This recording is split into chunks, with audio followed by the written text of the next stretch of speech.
shoes. We're saved. Oh, Lisa, please. Just grab them. I'm okay, honey. Now listen very carefully. I want you to pull on the thing that's near the other thing. You mean this thing?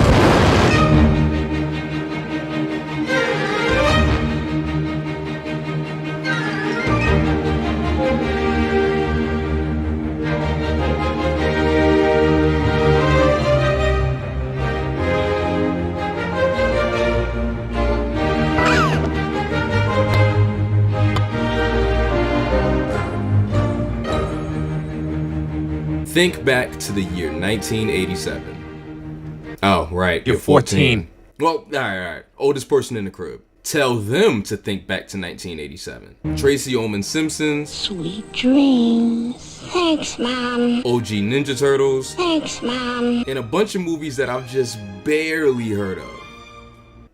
Nigga, is that Boo Brothers? And The Chipmunk Adventure.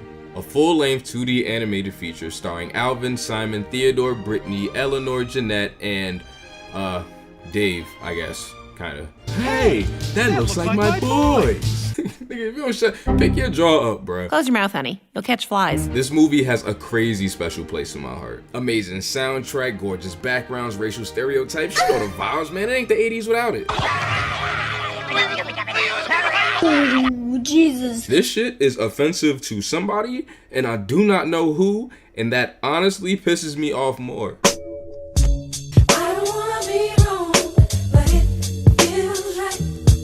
Every kid has that one movie that they just run back over and over and over again, and this was definitely mine. I used it to learn animation, I used it to learn musicality, I used it to learn...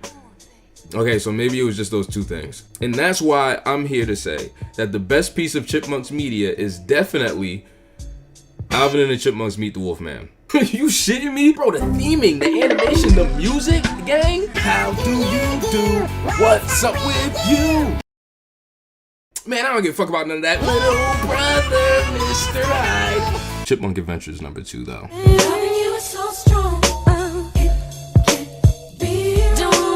And that's why I'm here. Terrific Tariq talking about a movie that some of y'all never heard of? That's nothing. Can y'all tell that I'm just like running through my bookmark tweets? Watch out, cause here we come. This is why The Chipmunk Adventure is the second best Chipmunk movie. Bet you ain't got no black people in it. I bet you. I'm back. No, I'm sorry. You went somewhere? I ain't noticed. I'ma get your ass. This ain't televised, they telling lies, but promise I won't. We been patronized, they taking lives, I'm on my way home. Relax my mind about half the time I'm watching cartoons for nights, how I'm locked in my room. Of course they resemble my skin when I watch too. Hypnotizing, tannic, how I follow through the vibes. Okay, dreaming mama's proud as if she looks through Penny's eyes. I'm a man of the house like Oscar. You deceive, I believe need Oscar. James Earl when I speak, I'm a Mufasa. Gotta swerve in the streets, never block us. I go, feel more, just try make you feel more. Through the halls I felt scorns. Looking at me cause I don't like what you like, you feel torn. Should've smacked you like slick back, you ain't seen pimpin' before. For the stars I shoot pimpin', no boy, you best set the score.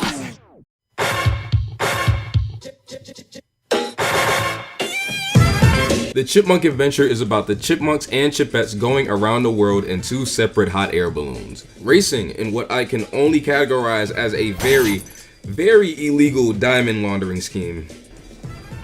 I don't think I've ever had to say that out loud before. They get caught up in this because of Klaus and Claudia, these two. Look at that. Fam, I always thought these guys looked so gross. Perfect looking villain characters. Ever had somebody that just makes you itch just by looking at them? Well, these niggas will make that person itch. They start fucking, it was gross. We have people waiting around the world for $5 million in diamonds, and we can't get anyone to deliver them. They're trying to find a way to flip some diamonds and get some illegal bread. They plot on the chipmunks and chipettes after overhearing an argument that Brittany and Alvin are having. After Brittany busts Alvin's ass in this very detailed Around the World in 80 Days arcade game.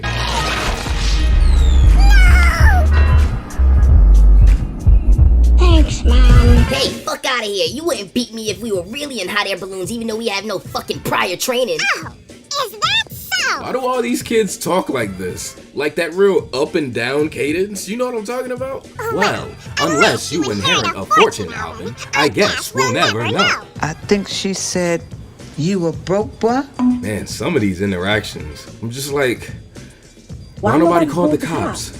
A bet like this would add a little excitement to our lives. Man, if you don't get the fuck off this little ass boy, this little ass rat boy. Rat boy, I resent that. This is illegal, sir. What the fuck? I bet $1 million on this cutie. This film actually does a really good job early on setting up what exactly this scene means for Alvin. When the film starts, we see Dave leaving for a business trip and Alvin tries to go with him, venting about how he's never gotten to see the world. Please, Dave, I need a little culture in my life. The Eiffel Tower, the Sistine Chapel, the Louvre in Rome. The Louvre is in Paris, Alvin. You see? I don't even know where the Louvre is. Man, I love this fucking movie, man. Damn. Also, the Chipmunks are international superstars, yet Alvin's just never traveled. Fuck is up with that? Them niggas really in trouble. Who wrote their contract? Diddy? Was it Diddy? Huh? Was it Mr. Take That, Take That? Man, listen, I know we over the whole Will Smith, Chris Rock thing, but like, Puff, come on, son. Yeah, I know shit is crazy. You know, shit happens sometimes. My nigga Chris Rock got a chin though. I know ain't nobody even not thinking what I'm thinking. What are you thinking, Mr. Diddy? Hello, share it with the rest of the fucking class, my nigga. Matter of fact, no, never mind. I don't even want to know. But I don't know, I think my point is that the film sets up Alvin's sense of adventure. By this point in the story, we already know he yearns for something else. So it makes sense that when given this opportunity, he jumps right on it without a second thought or regard for either of his brother's feelings. Well, I'm game. Me too. What? Then it's all set. We'll supply all the necessary provisions for you to race around the world, and the first one back gets $100,000. Huh, I guess they don't really do anything like this for Brittany, huh? I guess she just doesn't have a real motive. She just wants to beat Alvin's cocky ass. Hey, actually, speaking of Brittany,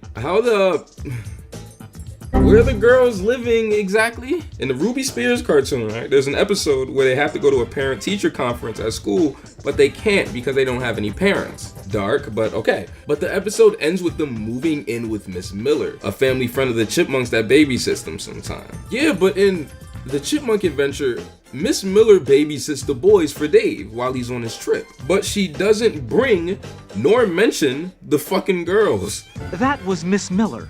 She has a house full of screaming chipettes. So are they homeless again? Why are these mice homeless? Real quick, today's video is actually brought to you by the service Skillshare. Skillshare is an online learning community with thousands of different classes covering dozens of different creative topics, all taught by well-versed professionals. Have a specific skill that you're trying to learn? Well, Skillshare is the perfect place to start. From photography to illustration to graphic design, freelancing, and more, you can find classes that will match your goals and interests. I know I have a lot of new things that I want to try out, and Skillshare helps me do that. The Chipmunks do a lot of singing, so if you're into music, I recommend Beginner Guitar, Terminology, Tuning, and Reading Music by Taylor Gamble, so you can learn to shred just like Alvin in the series end credits. Yeah, go Rat Boy, go! We're a little short. Hell. Don't worry, gang, I got you. The first 1,000 people to use the link in the description will get a 1-month free trial of Skillshare, so you can explore your creativity while having to put the bag up. Might as well get on your big brain shit. As always, just go to the link in the description for a 1-month free trial. All you gotta do is go down to the link in the description for a 1-month free trial of Skillshare.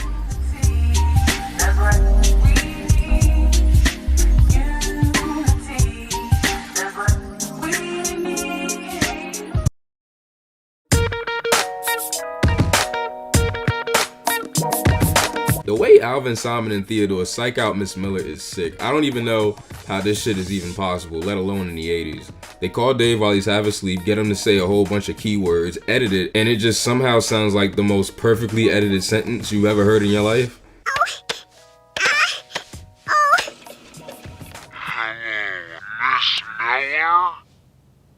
David, are you drunk? After that, they pretty much just pull up. It's that easy. Simon, I feel kind of funny about tricking Miss Miller. It's called guilt, Theodore. Whoa! Who animated that, and how can I get their name tattooed on my body? Simon begs everyone to call this shit off, but honestly, it just doesn't fucking matter. Shut up, nigga. You scaring the hoes away, the chipmunk hoes. Please reconsider. Oh, Simon, don't worry so much. Oh. The fuck is that smell? They give both groups a bunch of these dolls. The girls get the boys and vice versa. The idea is they use these dolls as checkpoints. They place one in a specific location and get the opposite doll back in return. What they find out later is that it ain't shit but a bunch of diamonds and bread in these dolls. They had these niggas really working the block. Like the international block, this shit hurts my soul. Never mind that they got them doing this on the slowest possible means of transportation. Golly. What kind of decision is this? Did y'all just not think to teach them how to fly these shits before starting the fucking race? Oh.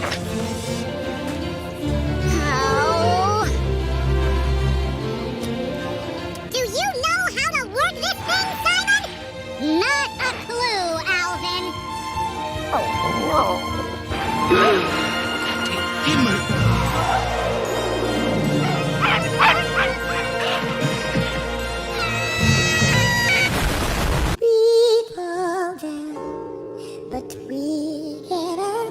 Probably should have called 12, dummy. I think for years I've always wondered how this movie was put together. I feel that way about a lot of obscure stuff. Somebody please DM me if you have any hot juicy secrets from the production of Sit Down Shut Up. Can't do a video on that though, I tried. Shit aged like an old white lady in the Bronx that smokes Newports. If I even breathe in the same circle as that cartoon, I'll get canceled by association. Hey, my nuts. Well, anyway, all I knew about this movie was that if you go through the credits as an animation fan, you'll see a bunch of names that'll make you go, oh. Oh? Oh, wow. If you actually go to the Wikipedia for this film, the production paragraph is super small, but this is what it says. After the success of his animated cartoon series on NBC, Ross Bagdasarian Jr. began developing a concept for a full-length feature film. The box office failure of Disney's The Black Cauldron in 1985 had led to the layoff of a number of Disney animators, such as Glenn Keane, Dan Haskett, and Dave Periscma, whom Bagdasarian promptly hired to work on his film. So, I called one of them, but some of y'all knew that already. Emphasis on some. So were you on the Saturday morning cartoon? Yeah, from the 80s. So what was that like? Just kind of working. That was Ruby Spears, right? Right. Yeah, I spent most of my time actually working on that from New York. Personally, it was an educational thing because I was doing background and character layout. And up until that point, I hadn't done any background work. I hadn't done the scenery. And so fortunately, I had two friends, Bill Frake and Cosmo Anzalotti, who were helping me through that. Because that was, their stock in trade. That was fun. That was good for me on that score. It was kind of interesting too, working with characters that I had grown up with, because the first animated versions of them were from 1961. Yeah, and so that was a returning to childhood in a way for me. That was kind of interesting seeing the changes too, because they were, I'd say the 60s version was more flat out slapstick comedy, and it also fell into just the slightest little bit into the type of humor that people were getting into at that time. Okay, let me back up a little bit. The 50s, 60s, and 70s were times when animation was starting to veer away from what it had done before into something that was, I want to say more adult. In some ways it was, but it was a different kind of humor. Something that danced on the edge of being adult. Things like Rocky and Bullwinkle. Things that were subversively adult cartoons that had animal characters that, people didn't recognize how subversive it was if they weren't paying attention. Right. The Alvin show, the first version of the Chipmunks was just every so often it would just kind of teeter into that, because the show was about this guy who was essentially a singing group. You know, it's okay. They were singing animals, but you know, nevertheless, they were a pop group. And so every so often you would, I think my favorite episodes were where they would delve into that end of show business and spoof it. Right. Yeah. You know. I would say maybe the biggest difference between that version and the 80s version was the 80s version treated the characters more like children than like an act. Okay, a showbiz thing. So that was my take, on it. That it was quieter. It was a little quieter. It was a little. It was softer, and it just a different slant, altogether than the first version.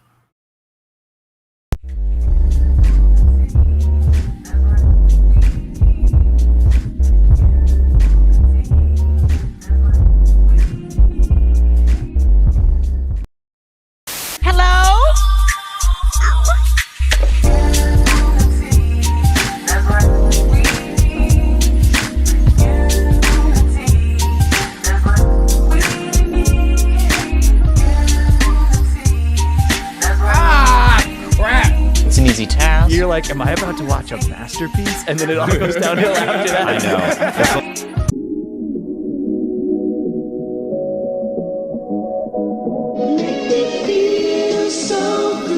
And I don't know what it is. She a habit that I can't quit. Dark skin like chocolate when the candle's lit. Tap it. So the feature, what was that like? I could be wrong, but the Bagazarian Productions wasn't like an actual. Was it an actual in-house studio? There was a studio, yeah, that was put together to make it. But I'm sure that, well, I was one of them, so I'm sure that they did freelance people out as well. As a matter of fact, some of it was actually done in New York. Oh. Much to my surprise, and I ended up working on it there as well. I was on it at the very beginning. I was redesigning the characters a bit. I was doing previs on it, and I did a pretty big chunk of storyboard on it as well. I ended up animating on it. In between the time I started on it and finished up on it, I got married. Oh wow! And so I'd moved back to New York, New Jersey actually. From Hollywood. I ended up turning in work to the New York studio. That was really just like basically an office to pick up and drop off stuff, But there was a Hollywood studio put together to make it. Okay. They also used a Korean studio in doing a lot of the ink and paint. And I don't recall if there was camera work and backgrounds. I think there was background work being done there too. If I remember correctly, I think most of the work done in Hollywood was the actual animating, the designing, and the actual animating. And from then on, I think a good chunk of it went to Korea. I don't know if there was I don't know if they did any ink and paint in Hollywood. Because the background design was done in Hollywood, and then the production backgrounds were done in Korea.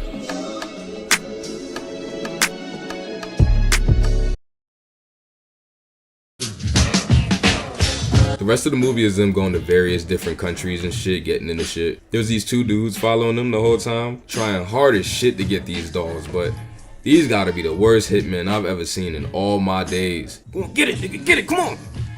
Ah, you bitch! Bermuda, Egypt, Mexico.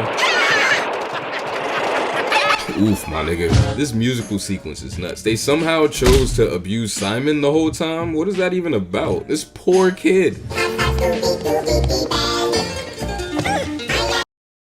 Thanks, Mom.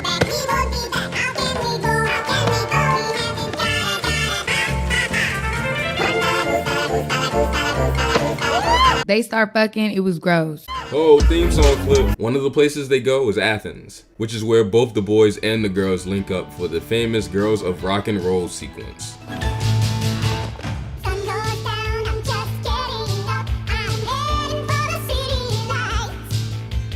I mean, what did I animate on it, or what? Let's see. I did some of the intro to the Girls and Boys of Rock and Roll. We've had nothing but smooth sailing. And you? Well, actually, I get the feeling it's been a piece of cake. All right, Mr. Popularity. How much you wanna bet we can out-rock and roll you?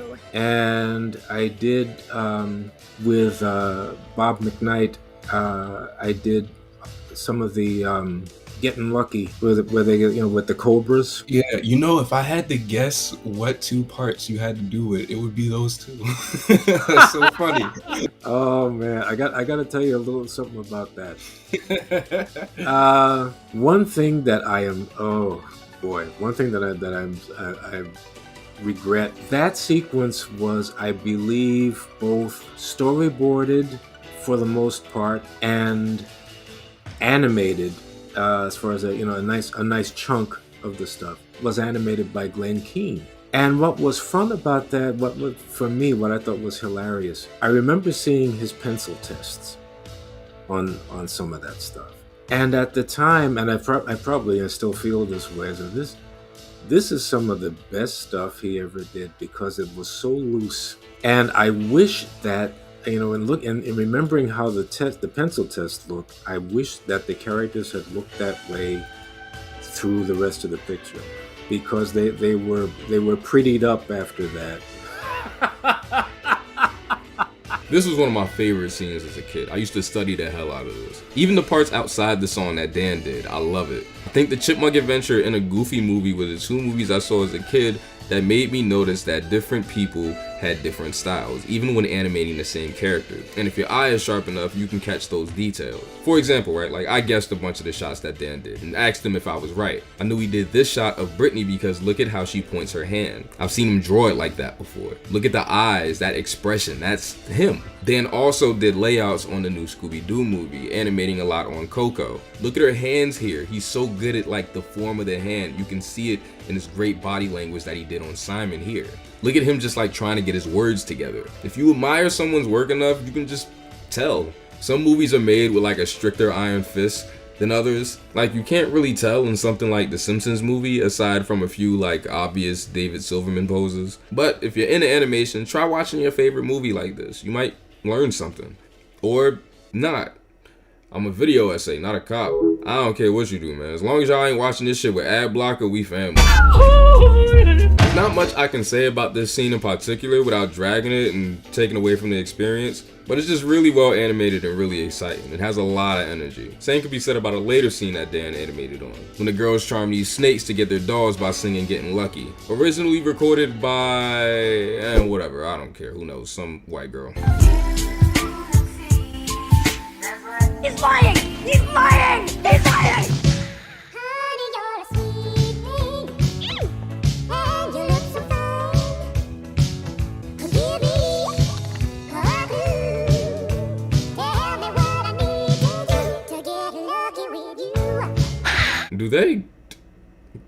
Is this song about them fucking the snakes? No, like what the fuck else could getting lucky possibly mean? Niggas finna go eat Lucky Charms? Niggas finna get magically delicious? I don't understand.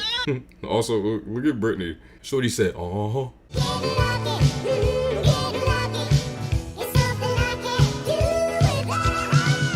Can't do without? Nah, lock them up, man. Fuck out of here. He's getting worse. What can we do?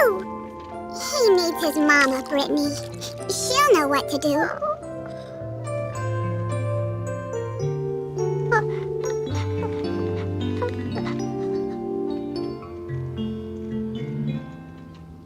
I knew I had to find some way to bring up this scene. When the Chipettes get captured in Egypt, the prince, that's literally just Nancy Cartwright doing a mix of Bart and Lou's voice, he really wants to marry Brittany. In 10 years, I I will make her one of my wives. That's an animal, bro. You know that, right? Look how they animated here, man. This stuff is so good. Excuse me, sir, but you wouldn't want to marry Brittany. She's very difficult. And she's not very tidy, and her cooking is atrocious. And she spends money like a drunken sailor. And when she doesn't get her way, that's enough, you guys! And what I can only assume is a guilt gift. Thanks for that, gang. You watching, bro? Buddy gives her a baby penguin. A big turning point in the film is Eleanor taking care of the penguin and the girls going off course to get him back home. There's this really great scene. It might actually be one of my favorite movie scenes ever, right along with the dance-off from House Party, where Eleanor sings to the penguin because he obviously misses his mom.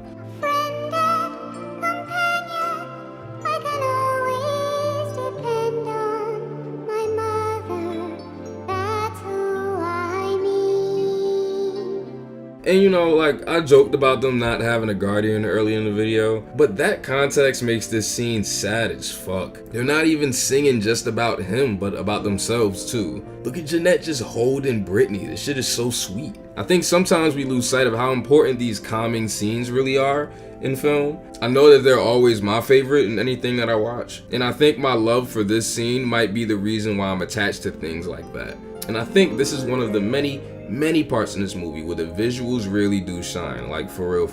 The subtlety in a lot of this movement, the slow look up Eleanor does before singing, even the very loose but subtle lip sync. And she hasn't been there for me. There's been times where I've just played this scene on loop and just marvel at the emotion in the animation. Everything is so calm, so soft. The only sudden movements are Eleanor at the height of the song, smiling almost like she's reminiscing.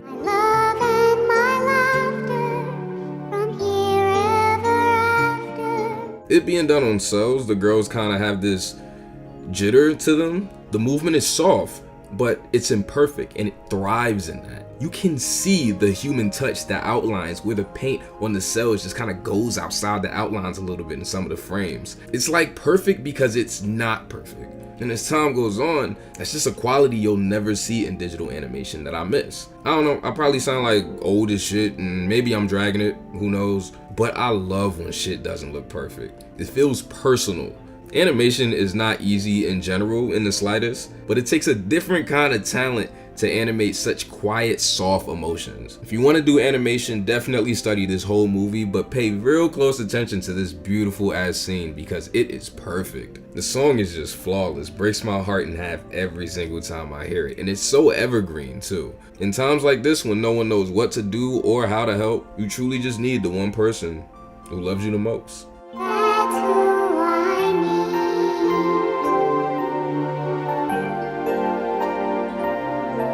Thanks, Mom.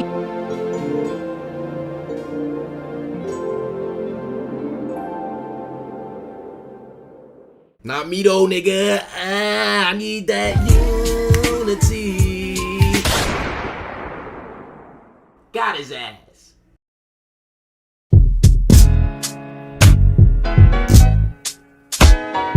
At the same time the girls are going to Antarctica in the movie, the boys are in some fucking jungle. Niggas snatch up Theodore in the most threatening way possible. Alvin and Simon wake up and wander off into a village to find him, and oh my nigga. Ah!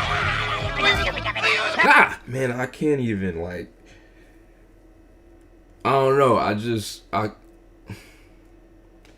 who are these niggas? Whose decision was this, fam? I don't even know what kind of rant I'm supposed to go on because I don't even know who the fuck this is supposed to offend. So I'm just gonna go on all the rants at the same time. Sick of niggas Charlie Brown, I don't know what the deal is, but they know you know what shit. That shit was set. They making assholes for that.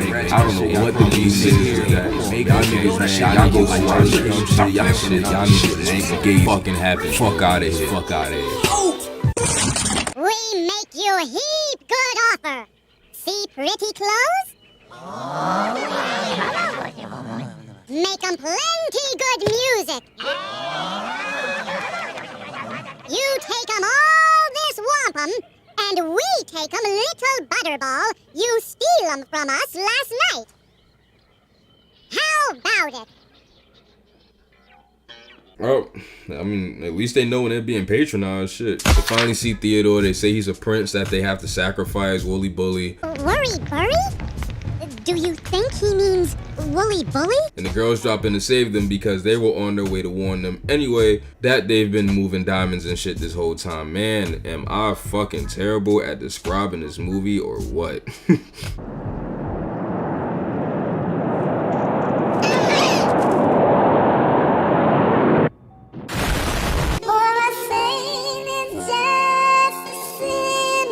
Damn, this shit snitching now? The kids make it to LAX around the same time as Dave. They stand up against Klaus and Claudia. They chase him around the airport before threatening to kill Miss Miller. Oh, wait! I have a message from Miss Miller! Huh? Hand over the dolls and do as we say if you ever want to see your babysitter again. Alvin? They snatch the kids up. Dave sees what is probably the most terrifying scenario for any parent to see. Hey, this cap looks like Alvin's. Yay! Huh? Well, I'm not gonna lie. This next line is adorable. Somebody help! My son's in trouble! Yeah, so we also find out that the guys that have been chasing them around the whole movie were like cops, like bounty hunters or something. Would have been real fucking helpful if y'all just showed those badges around in Mexico, gang. You could have avoided all of this. I didn't even mention how hard this song is either. Diamond Dolls might be the best song in the whole movie. Hell no! Hell no! The cops catch the bad guys, Miss Miller dies. He's lying! He's lying! And Alvin begs for just some of the money that was found in the dolls because they clearly got no heat in their house. Okay. We'll give you half. Alvin! Yeah, that's what it's all about. Boy, do I love this movie. I ain't trying to act like it's perfect or flawless or anything like that, but there's just like some things that you watch where you're so attached to it that the flaws don't even exist when you sit down and watch it. All the red flags just look like flags. Okay, wait, no, that's toxic, but you know what I mean? It's very worth it to be critical of media. It is very worth it to understand why something did or didn't work, but it is more important to enjoy things. And the sheer amount of joy and excitement I get every single time I turn this movie on is unparalleled. Maybe that's why this video was so hard to write. I think I went into this thing wanting to write a review, but I came out writing a love letter, and it definitely deserves one.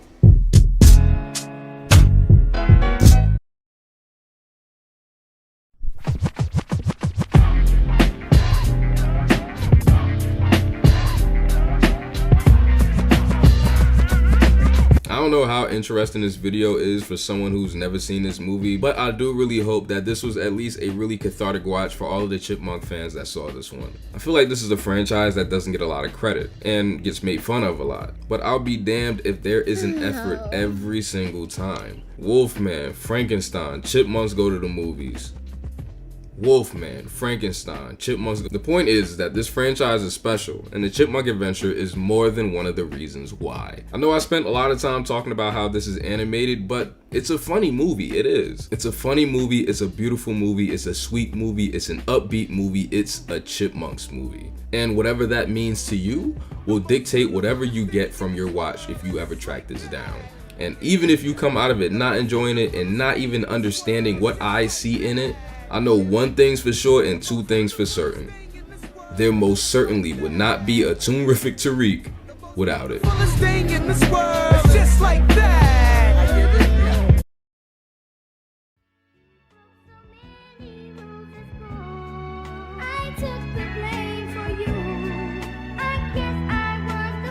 Zone beats got that heat, baby.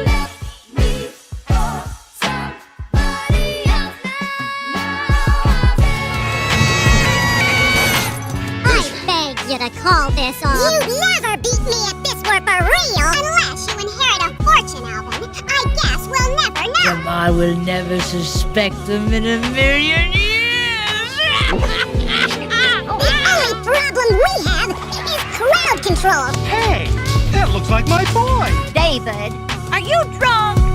What? Don't worry, dear. You'll get to see the world soon enough.